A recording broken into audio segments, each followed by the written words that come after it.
Hello!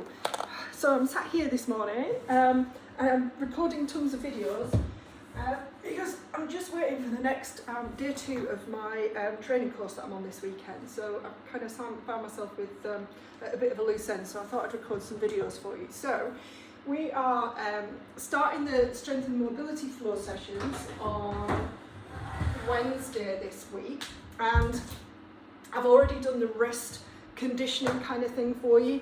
I thought I'd just have a play with some movements so you can see what's coming up. So the idea behind the sessions is they're for everybody, but I tend to work with runners, so I kind of market my wares towards runners just because they need help. We all need help. If you're a runner, you need help. Especially female runners, and especially female runners coming up or into that kind of menopause stage. And why is that? So unfortunately, without putting too fine a point on it, and I think we all kind of realise this by now, when you get to menopause, your body changes, your tissue quality changes, your bone density, tendon strength or capacity, all these things start to change, right?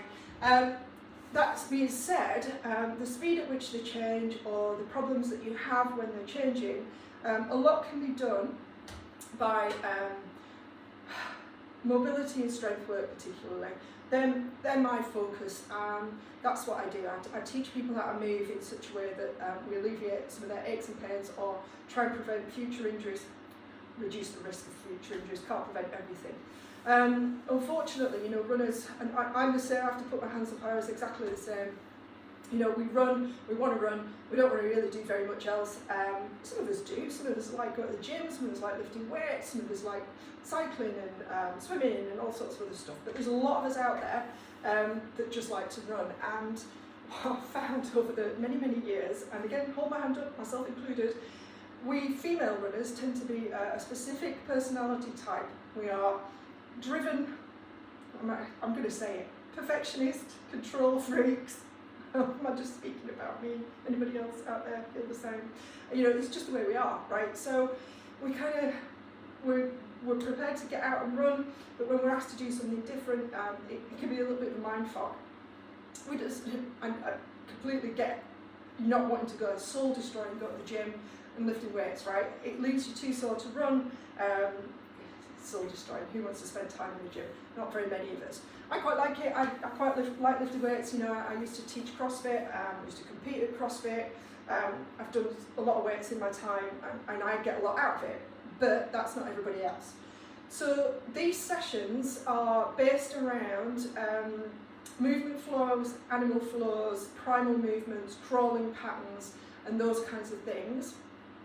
And the reason why is because not only have I found them really beneficial for improving my flexibility, my mobility, my strength, my coordination and balance and those kinds of things, they've improved my performance and I get a lot less pain and niggles and that kind of stuff. Still get them, yep, can't avoid it, that's life, life is it as it is.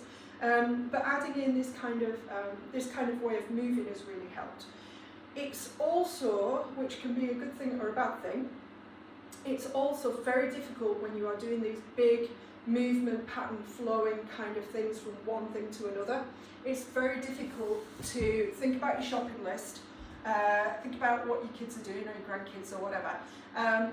You have to be focused on what your body's doing. And when I say it can be a good thing or a bad thing, what I mean by that is some people can get lost in movement and they love it, right? And partly that's why we like running, right? It's a flow, you get out there, you can forget the world, it's mentally freeing, brilliant.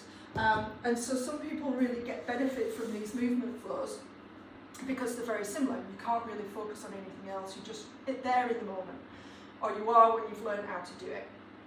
When you are learning, and it's new, because it's new, it can feel very clunky, uncoordinated, uncomfortable, frustrating, because it takes time for your body to adapt, for your brain to kind of switch back on its connections to those kinds of movements and positions that it's forgotten that you were ever able to do. But at one point in the past, when you were 18 months old, you had all of those movement patterns. you can get a lot of them back, is what we're saying. But you've kind of got to push through that sense of going, I hate this, I'm rubbish at it, which is easier said than done. So for some of us, we'll be like, oh, it's brilliant, I can't do it, but I'm persevering because it's great and I like it and it feels interesting. And then there's some of us that are going, oh my God, that's so hard, I don't really know if I can do that. And that's okay, you know.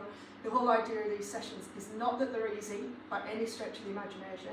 In fact, it is the fact that you can't do them that will make the difference, right? Because if you spend all your time doing the same thing over and over and over and over and over and over because you're good at it and you can do it and it's great, you're not progressing. In fact, you're plateauing and you're heading towards an injury. No getting away from that. Unless you're progressing, you are plateauing or nosediving, and that's not a great place to be. And the brain and the body absolutely love novel, different movement. It might not feel like it to you as a compass mentors person who wants to control the world, but your brain loves novel movement, your body particularly loves novel movement, something that it's not done before, something that it has to kind of really work at instead of just being able to do over and over again. And partly the reason why is because you have to be using different muscles, you're using the different just different pathways through the body, different movements, different muscle groups, different ways of getting from A to B in a movement, rather than, as a runner, just going straight line, same speed, same route usually, you know, typically we will go out, do 3 mile, whatever it is, run the same route at the same speed. Yeah, I know, yeah, I did some speed work and some hill work, but typically same hills, yeah, same increase in speed. So you do the same thing over and over again, and these sessions are really to give you something beyond that.